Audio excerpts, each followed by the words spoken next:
Welcome to Eternal Elements Learning Podcast, brought to you by Atyasa Online. These podcasts are a part of the audio certificate programs on Atyasa Online. You're free to take these podcasts on your desired portal also, should you only wish to learn on the go. Thank you so much for engaging on these podcasts, and you can connect with the author on LinkedIn, Twitter, and Facebook.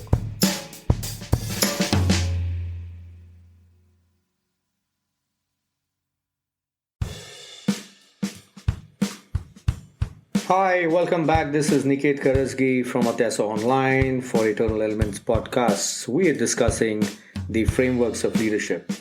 One question asked to me during coaching was, is ethics integral to leadership? Ethics is a topic which has come to relevance in the past few years because of corporate governance and business excellence taking a wider scope.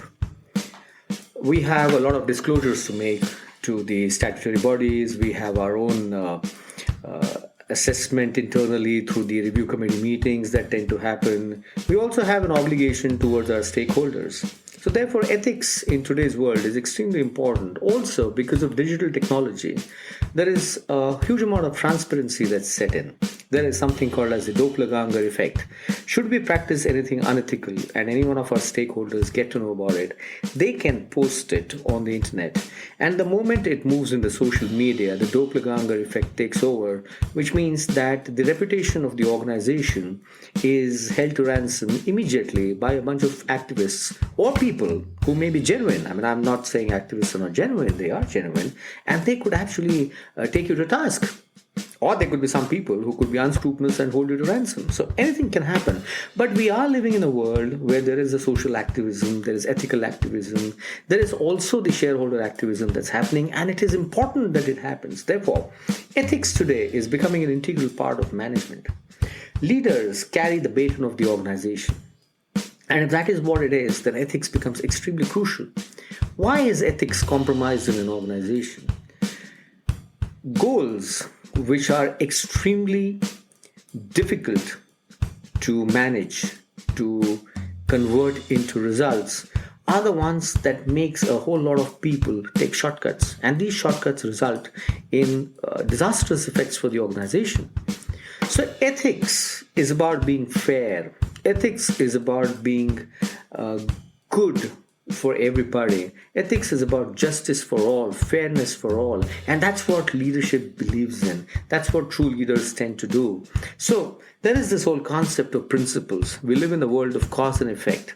What you sow, so shall you reap. Well, a lot of people believe in it and a lot of people don't believe in it. I've seen that in the workshop. But leaders typically today tend to understand that this law of the farm or this entire thing of cause and effect is where leadership has to take responsibility, and therefore ethics becomes extremely crucial when it comes to leadership.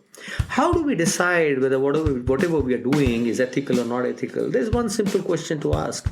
If the entire organization were to behave the way I am behaving, how would the organization look like, or how would the world look like, if you would like to extend the argument further?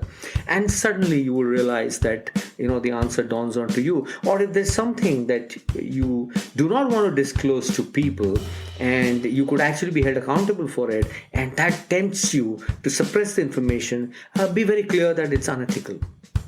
So the bottom line is that integrity and ethics is a part of leadership. There cannot be any compromise on these compliances, and the world that we live in, the digital world that we live in the 21st century, any wrong will surface immediately, and the market doesn't forget, because there is a footprint that is left on the internet platforms. So in the workshop, when we spoke about this entire thing, we just said one thing. In today's world, ethics and leadership go hand in hand. You cannot compromise on ethics at all. And if you do, the world is not going to forgive you. So thank you very much. That's Niket Karajagi, who is signing off from Atyasa Online podcast. And I shall see you in the next podcast.